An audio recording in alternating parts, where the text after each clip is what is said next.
अगर आप इस साल केदारनाथ धाम यात्रा करने जा रहे हैं तो मैं आपको केदारनाथ यात्रा करने का सबसे सस्ता तरीका बताऊंगा, साथ ही यात्रा की संपूर्ण जानकारी भी दूंगा। तो जाने से पहले इस वीडियो को पूरा जरूर देखिएगा। इस वीडियो से केदारनाथ यात्रा में आपकी बहुत हेल्प हो जाएगी। कैसे जाना है, कब जाना बेस्ट रहेगा, बस, ट्रेन, टैक्सी, वहाँ के होटल, धर्मशाला, डॉर्मेट्री, घोड़ा, खच्चर, पालकी, हेलीकॉप्टर, रोपवे, सभी की संपूर्ण जानकारी इस वीडियो में दी गई है। बिना स्किप किए एक बार इस वीडियो को पूरा देखिएगा। घर बैठे आपकी केदारनाथ यात्रा भी हो जाएगी। कमेंट बॉक्स में जय श्री केदार जरूर लिखिएगा। तो चलिए चलते हैं श्री बाबा केदारनाथ धाम।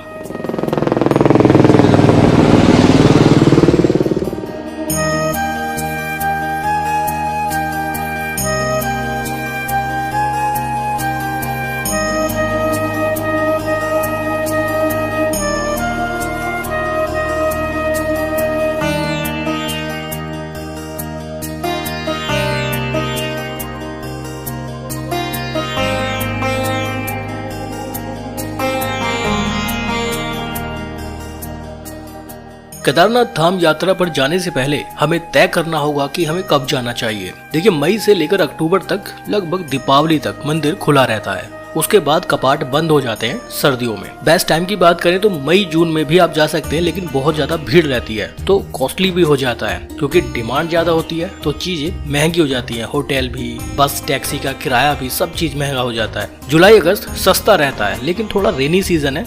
अगर आप वेदर फोरकास्ट चेक करके जाएंगे तो जुलाई और अगस्त सबसे बेस्ट रह सकता है, क्योंकि सस्ते में आपकी यात्रा हो जाएगी। उसके बाद सितंबर अक्टूबर भी बेस्ट टाइम रहता है केदारनाथ धाम यात्रा के लिए। अब आपको खुद तय करना होगा कि आपको कब जाना है। जाने से पहले यात्रा रजिस्ट्रेशन भी बहुत जरूरी होता है। रजिस्ट्रेशन के लिए आप इस दी हुई वेबसाइट पर अपना पंजीकरण कर सकते हैं। पंजीकरण करना, रजिस्ट्रेशन करना क्यों जरूरी है? देखिए, साल 2023 की यात्रा में हजारों लोग बिना रजिस्ट्रेशन के दर्शन करके आ गए, बट रजिस्ट्रेशन अपनी सुरक्षा के लिए ही किया जाता है। जैसे गाड़ी बिना गाड़ी के पेपर और ड्राइविंग लाइसेंस के भी आप चला सकते हैं, लेकिन वो रिस्की हो सकता है। रजिस्ट्रेशन करने से हमारा डाटा गवर्नमेंट के पास पहुंच जाता है। उसका फायदा ये होगा कि अगर कोई भी परेशानी यात्रा में आती है तो गवर्नमेंट को मालूम होगा कि कौन कौन लोग यात्रा में फंसे हुए हैं।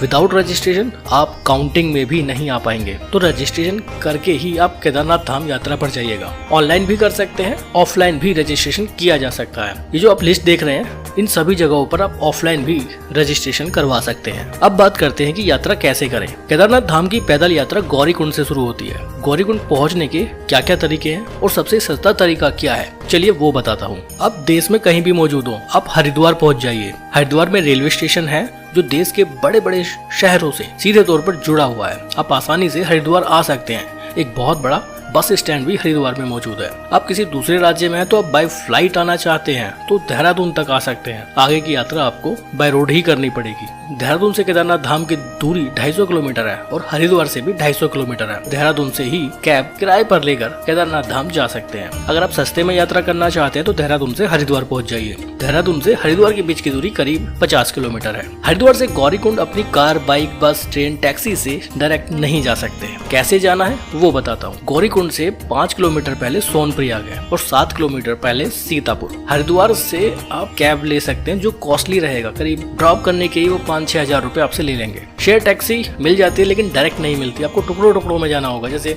हरिद्वार से रुद्रप्रयाग, रुद्रप्रयाग से गुप्त काशी और फिर गुप्त काशी से सोनप्रयाग। अब बस से जाइए, डायरेक्ट पहुंच जाएंगे। 800 से 1000 रुपए बस का किराया रहता है। सुबह 5 से 6 बजे के बीच में 8 से 9 बस है, जो सबसे सस्ता तरीका है। सुबह 5-6 बजे चलने वाली बस शाम को सोनप्रयाग बस स्टैंड आपको ड्रॉप करेगी। 2013 से पहले गौरीकुंड तक बस जाती थी, लेकिन आपदा आने के बाद बस सोनप्रयाग तक जाने लगी। लेकिन अब भीड़ भाड़ बहुत ज्यादा हो जाती है तो मेन सोनप्रयाग से 1 किलोमीटर पहले सोनप्रयाग बस स्टैंड बना हुआ है, वहां तक बस जाती है। सोनप्रयाग बस स्टैंड से सोनप्रयाग मेन शहर में आप पैदल पैदल भी आ सकते हैं। अगर आप अपनी कार से आते हैं तो सोनप्रयाग में कार पार्किंग मौजूद है, वहाँ पर आपको गाड़ी पार्किंग में लगानी पड़ेगी। पार्किंग चार्जेस 150 से 200 रुपए रहते हैं। तो इस तरह मात्र 800 से 1000 रुपए में आप बस से सोनप्रयाग पहुँच जाएंगे। आप एक काम कीजिए, जो भी खर्चा मैं बता रहा हूँ उसको जोड़ते जाइए। वीडियो के एंड में आपको पता चल जाएगा कि कितने कम खर्चे में आपकी केदारनाथ यात्रा हो जाएगी, अगर आप मेरी बताई गई बातों को फॉलो करते हैं तो। ये तो वीडियो को पूरा जरूर देखिएगा। अब आप सोनप्रयाग तो पहुंच ही गए। अब आपके पास 2 ऑप्शन है, या तो एक रात यहीं रुक जाइए या गौरीकुंड चले जाइए। हजारों लोग यहीं रुक जाते हैं, कुछ लोग गौरीकुंड चले जाते हैं। जो लोग सोनप्रयाग रुकते हैं वो अगले दिन गौरीकुंड चले जाते हैं। ये आपकी मर्जी है, आप किस समय सोनप्रयाग पहुंचते हैं उसके अकॉर्डिंग डिसाइड कर सकते हैं। सीतापुर, सोनप्रयाग, जहाँ भी आप रुकेंगे, यहाँ पर होटल के प्राइजेस की बात करूँ तो मैं 1500 से 6000 रहता है, और डिपेंड करता है कि भीड़ कितनी है। भीड़ ज्यादा होगी तो बहुत ज्यादा महंगा भी हो जाता है। सस्ता तरीका मैं आपको बताऊंगा कि आप कैसे रुकेंगे। करीब 5-6 साल पहले यहाँ पर होटल 700 से 800 में मिल जाते थे। चलिए सबसे सस्ता तरीका बताता हूँ आपको सोनप्रयाग में रुकने का। यहाँ पर कुछ प्राइवेट डॉर्मेट्री बनी हुई है। ये जो आप हॉल देख रहे हैं ना, यहाँ पर रुकने की व्यवस्था रहती है। 300 रुपए देकर एक व्यक्ति यहाँ पर रुक सकता है। रजाई, गद्दा, कंबल सब कुछ मिल जाता है। सामान भी सुरक्षित रहता है। यहाँ आप रुक सकते हैं। मतलब मात्र 300 रुपए में आपके रुकने की भी व्यवस्था सोनप्रयाग में हो जाएगी। अगर आपके पास एक्स्ट्रा लगेज है और उसके बाद आपको दिक्कत होगी कि केदारनाथ यात्रा पर कैसे जाएंगे, लगेज कहाँ रखना है, तो उसके लिए एक लॉक रूम भी यहाँ पर मिल जाएगा। लॉकर की सुविधा भी रहती है। एक बड़े बैग के आपको 100 रुपए देने पड़ेंगे जब तक आप यात्रा से वापस नहीं आते। तब सोनप्रयाग पहुंच गए, सोनप्रयाग में रुकने का भी इंतजाम हो गया। अब बात करते हैं कि सोनप्रयाग से गौरीकुंड कैसे जाना है। दूरी है 5 किलोमीटर। शेयर टैक्सी मिल जाती है। एक व्यक्ति से 50 रुपए लिए जाते हैं, लेकिन यहाँ पर लाइन लग जाती है सोनप्रयाग में गौरीकुंड जाने के लिए, क्योंकि भीड़ ज्यादा रहती है। बाकी डिपेंड करता है कि आप जिस दिन जाते हैं वहाँ उस दिन रश कैसा है, भीड़ भाड़ कैसी है। थोड़ा समय लगता है, लेकिन पेशेंस रखिए, आपका 1-1.5 घंटे में नंबर भी आ जाएगा। क्योंकि यहाँ पर एक जो आप यात्रा रजिस्ट्रेशन करवा कर आए हैं उसका वेरिफिकेशन भी होता है। रजिस्ट्रेशन जरूर करा कर आइएगा। 5 किलोमीटर का रास्ता भी खूबसूरत नजारों से भरा रहता है। 20-25 मिनट में आप आराम से सोनप्रयाग से गौरीकुंड पहुंच जाएंगे। गौरीकुंड की बात करें तो गौरीकुंड ही वो जगह है जहां से 16 किलोमीटर की पैदल यात्रा शुरू होती है श्री बाबा केदारनाथ धाम के लिए। सच तो ये है कि 16 नहीं, 20-21 किलोमीटर के आसपास रहती है ये पैदल यात्रा। ये नज़ारे गौरीकुंड के हैं। कुछ लोग गौरीकुंड में मौजूद गर्म पानी के कुंड में स्नान के बाद अपनी यात्रा शुरू करते हैं, और कुछ लोग सोनप्रयाग से ही तैयार होकर आते हैं और सीधे यात्रा पर निकल जाते हैं। बात गौरीकुंड की करें तो ये पतली पतली गलियां जो आप देख रहे हैं ये गौरीकुंड की। यहाँ भी आपको रुकने की पूरी व्यवस्था मिल जाएगी। क्लॉक रूम भी, आपका एक्स्ट्रा लगेज आप यहाँ पर रख भी सकते हैं। तो अब बात करते हैं कि गौरीकुंड से केदारनाथ धाम की पैदल यात्रा करने के तरीके क्या हैं। 4 तरीके हैं, आप किसी भी तरीके से जा सकते हैं। मैं चारों तरीके की डिटेल आपको दे रहा हूँ। पहला तरीका खच्चर या पौनी। अगर आप खच्चर से, घोड़े से यात्रा करना चाहते हैं तो गौरीकुंड से केदारनाथ के लिए एक व्यक्ति का 2950 रुपए पे करना पड़ता है। ये गवर्नमेंट रेट है, इससे ज्यादा देने की जरूरत ही नहीं है। ये गवर्नमेंट रेट है। रिटर्न के लिए 2050 रुपए पे करना पड़ता है केदारनाथ धाम से गौरीकुंड तक। दूसरा तरीका है पालकी। पालकी में 8000 रुपए लिए जाते हैं 90 केजी के व्यक्ति के लिए। 90 केजी से ज्यादा है तो ज्यादा पे करना पड़ेगा। रिटर्न के लिए 7400 रुपए पे करना पड़ता है। अगर आप राउंड ट्रिप करते हैं, यानी एक ही दिन में जाना और एक ही दिन में वापस आना, सेम डे आप वापस आते हैं, तो आपको मात्र 10,400 रुपए देने होंगे 75 केजी तक। अगर आपका वेट है तो 90 केजी तक वेट है तो 11,400 रुपए देने होंगे। 90 केजी से ज्यादा है 13,100 रुपए पालकी के देने होंगे। तीसरा तरीका है हेलीकॉप्टर। देखिए, हेलीकॉप्टर से अगर आपको यात्रा करनी है तो आपको गौरीकुंड या सोनप्रयाग आने की जरूरत ही नहीं पड़ेगी। केदारनाथ धाम के लिए जो हेलीकॉप्टर यात्रा शुरू होती है उसके लिए 3 अलग अलग जगहों पर हेलीपैड बने हुए हैं, जहां से हेलीकॉप्टर से आप केदारनाथ यात्रा कर सकते हैं। पहला है गुप्त काशी। गुप्त काशी से 8,426 रुपए का टिकट बनता है एक व्यक्ति का राउंड ट्रिप, यानी जाना भी और वापस आना सेम डे। दूसरा हेलीपैड है फाटा में।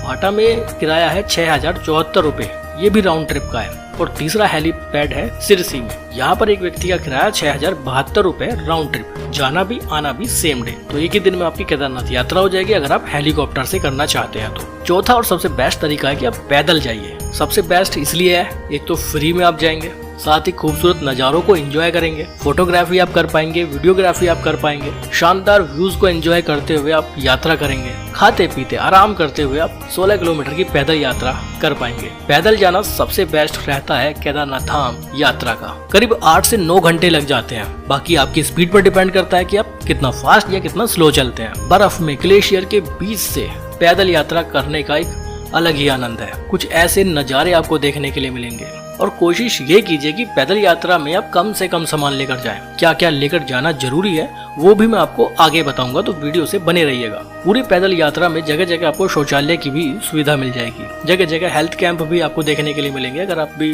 हेल्थ इश्यू होता है तो उससे भी घबराने की जरूरत नहीं है। पीने के लिए ड्रिंकिंग वाटर अलग अलग जगहों पर देखने के लिए मिलता है। ये कुछ हेल्पलाइन नंबर हैं। अगर यात्रा के दौरान आपको कोई भी असुविधा होती है, कोई भी प्रॉब्लम होती है, तो इन हेल्पलाइन नंबर पर कांटेक्ट कर सकते हैं। अगर आप मई मंथ में यात्रा करते हैं तो कुछ इस तरह के बड़े बड़े ग्लेशियर से आप होकर गुजरेंगे। जैसे जैसे समय बीतता है, जून, जुलाई, अगस्त, तो ये ग्लेशियर पिघल जाते हैं। फिर आपको रास्ते में बर्फ देखने के लिए नहीं मिलेगी। अगर आप बर्फ में एंजॉय करना चाहते हैं, बर्फीले रास्तों पे ट्रैकिंग करना चाहते हैं, तो मई मंथ ही सबसे बेस्ट है। खूबसूरत रास्तों से पैदल यात्रा करने का एक अद्भुत, एक बहुत ही लाइफ टाइम एक्सपीरियंस रहता है। आपको एक बार केदारनाथ धाम की पैदल यात्रा जरूर करनी चाहिए। जब आप केदारनाथ धाम पहुंचेंगे तो वो मेन जगह बेस कैंप कहलाती है।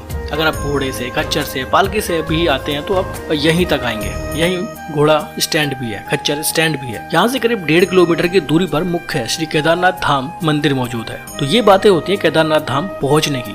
आने वाले समय में एक और तरीका बढ़ जाएगा गौरीकुंड से केदारनाथ धाम जाने का, वो है रोपवे। क्योंकि यहाँ पर शासन और प्रशासन रोपवे की तैयारी में लग चुका है। स्टेप बाय स्टेप मैं आपको सारी चीजें बता रहा हूँ। आप केदारनाथ धाम पहुंच चुके हैं। अब बात करते हैं कि केदारनाथ धाम में रुके कहाँ, रुकने के लिए सस्ते अरेंजमेंट कैसे हो पाएंगे, क्योंकि केदारनाथ में रूम बहुत महंगे मिलते हैं। ये जो आप नजारा देख रहे हैं ये बेस कैंप का है। यहाँ रुकने की व्यवस्था मौजूद रहती है। इसके अलावा मुख्य मंदिर की तरफ जब आप चलेंगे तो वहाँ बहुत से होटल्स बने हुए हैं। अगर आप होटल्स में रुकना चाहते हैं तो 2000 से लेकर 10,000 तक यहाँ पर होटल का किराया रहता है। बाकी भीड़ के हिसाब से जो 2000 वाला रूम है वो 5-6 हजार में भी जाएगा। ऑफ सीजन हो जाए, भीड़ ना हो, तो वही रूम आपको 800-900 में भी मिल जाएगा। अगर आपको होटल या धर्मशाला में रुकना है, बुकिंग करनी है, तो आप कमेंट बॉक्स में जरूर बताइए, मैं आपको लिंक प्रोवाइड कर दूंगा। इसके अलावा अगर आपको सस्ते में रुकना है तो कहाँ रुके, चलिए वो बताता हूँ। यह है बेस कैंप। यहाँ आप काफी सारे कैंप देख रहे होंगे। यहाँ आप बहुत सस्ते में रुक सकते हैं। किराए की बात करूँ तो यहाँ आप मात्र 600 रुपए में एक व्यक्ति रुक सकता है। अगर आप 900 रुपए पे करें तो आपका डिनर भी इंक्लूड हो जाएगा। यानी 600 रुपए में विदाउट डिनर आप यहाँ रुक सकते हैं और 900 रुपए में विद डिनर आप यहाँ रुक सकते हैं। स्लीपिंग बैग मिलता है जिसमें बहुत कंफर्टेबली आप यहाँ पर रात गुजार सकते हैं। साल 2023 की बात करूँ तो हजारों लोगों ने खुले आसमान में केदारनाथ धाम में रात बिताई थी, जो सुरक्षित नहीं है क्योंकि रात के समय यहाँ का टेम्परेचर बहुत लो हो जाता है। फिर चाहे आप मई और जून की भीषण गर्मी में ही क्यों ना जाएं, खुले आसमान में रात बिताने से बेहतर है कि आप केदारनाथ धाम पहुंचने के बाद सबसे पहले रुकने का इंतजाम करें। सबसे सस्ता तरीका यही है। यहाँ आसपास में शौचालय की भी सुविधा मौजूद रहती है। बुकिंग ऑनलाइन भी हो जाती है। अगर आपको बुकिंग करनी है तो कमेंट बॉक्स में जरूर बताएं, मैं आपको डॉर्मेटरी लिंक प्रोवाइड कर दूंगा। तो ये सब बातें होती हैं रुकने की। स्टेप बाय स्टेप मैं आपको A to Z इन्फॉर्मेशन दे रहा हूँ, तो वीडियो को पूरा जरूर देखिएगा। कमेंट बॉक्स में जय श्री केदार जरूर लिखिएगा।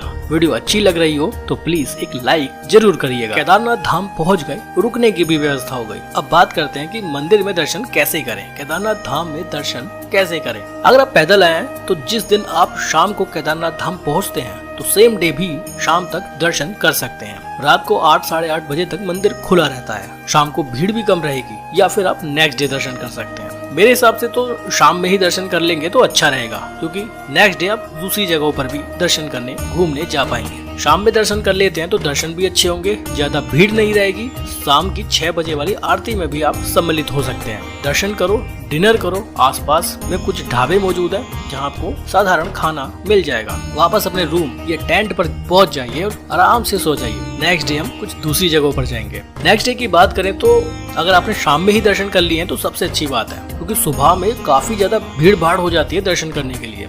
उस समय बहुत ज्यादा समय भी लग जाएगा। अगर आप लाइन में लगते हैं तो आपको भीड़ में जाने की जरूरत ही नहीं है अगर आपने शाम में दर्शन कर लिए हैं तो। अब आप भैरव बाबा की यात्रा पर निकल जाइए। केदारनाथ मंदिर के राइट से ही भैरवनाथ मंदिर के लिए रास्ता जाता है। थोड़ी सी चढ़ाई है। मंदाकिनी नदी पर एक ब्रिज बना हुआ है, उसको क्रॉस करने के बाद थोड़ी सी चढ़ाई करने के बाद भैरवनाथ मंदिर पहुंचते हैं। 15 से 20 मिनट में आप मंदिर पहुंच जाएंगे। भैरवनाथ मंदिर में दर्शन जरूर करने चाहिए, तभी यात्रा पूरी मानी जाती है। भैरवनाथ मंदिर से और वहां जाने वाले रास्ते से पूरी केदार घाटी का अद्भुत नजारा देखने के लिए मिलता है। ये जगह बहुत खूबसूरत है, बहुत खूबसूरत व्यूज देखने के लिए मिलते हैं। फोटोग्राफी अगर आपको करनी है ना तो यहाँ पर कर सकते हैं। इसके बाद एक और जगह है जहाँ आप जा सकते हैं। भैरव मंदिर से वापस आने के बाद आप केदारनाथ मंदिर के ठीक पीछे भीमशिला के पास जाइए, भीमशिला के दर्शन कीजिए। और ठीक भीमशिला के पीछे ही एक और रास्ता है जहाँ मई जून के महीनों में अच्छी खासी बर्फ देखने के लिए मिलती है। लोग यहाँ बर्फ में एंजॉय करते रहते हैं, वहाँ भी जरूर जाइएगा। और थोड़ा आगे जाएंगे तो आप आदि शंकराचार्य की समाधि भी देख पाएंगे।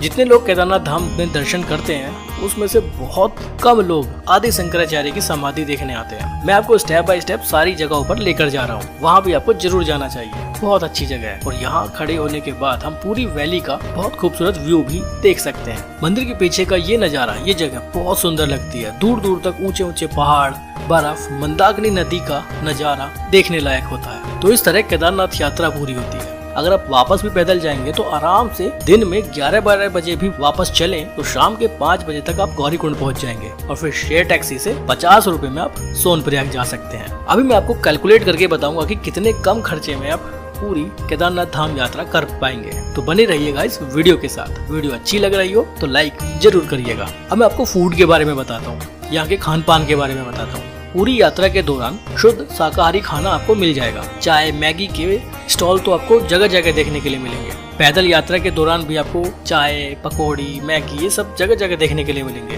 हाँ, हो सकता है कि थोड़ा सा स्वाद में आपको थोड़ा सा टेस्ट में कॉम्प्रोमाइज करना पड़े, लेकिन खान पान के लिए काफी ऑप्शन मिल जाते हैं। पैदल यात्रा के दौरान थोड़ा बहुत खाने पीने का सामान अपने साथ ले जा सकते हैं। मोबाइल नेटवर्क की बात करो तो सभी मोबाइल सिम यहाँ पर प्रॉपर काम करते हैं। कुछ जगहों पर तो फ्री वाईफाई की भी सुविधा है। पैदल यात्रा के दौरान भीमबली, लिंचोली और फिर केदारनाथ धाम में फ्री वाईफाई अब मौजूद है। जियो, एयरटेल, वीआई सभी के सिम यहाँ पर प्रॉपर काम करते हैं। अब बात करते हैं कि क्या क्या साथ लेकर जाएं। देखिए, आप पूरे सीजन में कभी भी चले जाइए, आपको गर्म कपड़े साथ लेकर ही जाने पड़ेंगे। मेडिसिन किट जरूर लेके जाइएगा, जिसमें आप पेन किलर, वोमिटिंग के लिए एंटीमेटिक और कुछ एसेंशियल मेडिसिन रख सकते हैं। कुछ खाने पीने का सामान भी जरूर लेकर जाइए। पैदल यात्रा में आपकी काफी हेल्प हो जाएगी। पैदल ट्रैकिंग करनी है तो शूज जरूर पहन के जाइएगा। पैदल चल रहे हैं तो नंगे पैर या चप्पलों में ट्रैकिंग ना करें, दिक्कत हो जाएगी। पैरों के नाखून प्रॉपर काट के जाइएगा, क्योंकि जब आप वापस नीचे उतर कर आएंगे ना तो आपके नाखूनों में, आपके पैर की उंगलियों में दर्द हो जाएगा। ट्रैकिंग के लिए आप चाहें तो ट्रैकिंग स्टिक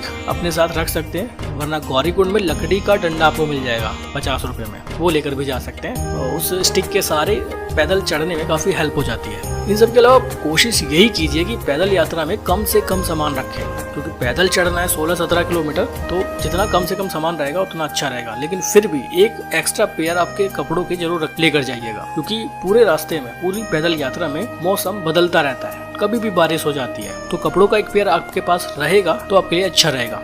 आपका कैमरा, फोन, छाता, रेनकोट अगर रख सकते हैं तो जरूर रखिएगा, क्योंकि रेनकोट की भी आपको जरूरत पड़ सकती है। तो चलिए अब बात आती है बजट की, कितना खर्चा हो जाएगा। कैलकुलेट करके मैं स्टेप बाय स्टेप आपको बता रहा हूँ। हरिद्वार से आप यात्रा शुरू करेंगे सोनप्रयाग तक की बस से। 800 रुपए का एक व्यक्ति का टिकट बनेगा, तो राउंड ट्रिप हरिद्वार से सोनप्रयाग और रिटर्न सोनप्रयाग से हरिद्वार 1600 रुपए में आप आ जाएंगे। हो सकता है इससे कम में भी आपको टिकट मिल जाए। ये तो मैंने ऑनलाइन बस के रेट आपको बताए हैं। ऑन द स्पॉट आप टिकट लेंगे तो हो सकता है 650 या 700 में ही टिकट मिल जाए, अगर सीट अवेलेबल है तो। सेफ साइड रहना, ऑनलाइन बुक कर दीजिए। सोनप्रयाग से गौरीकुंड राउंड ट्रिप जाना भी और वापस आना भी 100 रुपए में हो जाएगा। 50 रुपए एक साइड से लिया जाता है। सोनप्रयाग की डॉर्मेट्री में आपको 2 दिन बिताने होंगे। एक दिन वो जिस दिन आप हरिद्वार से सोनप्रयाग पहुंचेंगे उस दिन आपको रुकना पड़ेगा। दूसरे दिन जब आप केदारनाथ धाम से पैदल वापस सोनप्रयाग आएंगे तो उस दिन आपको रुकना पड़ेगा, क्योंकि शाम में आप सोनप्रयाग से हरिद्वार वापस नहीं जा पाएंगे, बस अवेलेबल नहीं होती है। तो 2 दिन आपको सोनप्रयाग रुकना पड़ेगा। 300 रुपए में, 600 रुपए में आप सोनप्रयाग रुक सकते हैं। एक दिन आपको केदारनाथ धाम में रुकना पड़ेगा, वहाँ की डॉर्मेट्री का चार्ज 600 रुपए रहता है, तो 600 रुपए वो हो गए। अब बात फूड की आती है। 3-4 दिन में आपका एक व्यक्ति पे फूड का कितना खर्चा हो जाएगा, डिपेंड आप पर करता है कि आप किस तरह का खाना खाते हैं। वैसे तो बेसिक ही खाना मिलता है, तो मुश्किल से 1500 रुपए आपके खर्च होंगे खाने में। तो इस तरह से मात्र 3400 रुपए लगेंगे एक व्यक्ति के, और पूरी केदारनाथ धाम यात्रा हो जाएगी अगर आप पब्लिक ट्रांसपोर्ट से करते हैं। हरिद्वार से बस लीजिए, सोनप्रयाग में डॉर्मेट्री ले लीजिए, शेयर टैक्सी से 50 रुपए में गौरीकुंड पहुंच जाइए।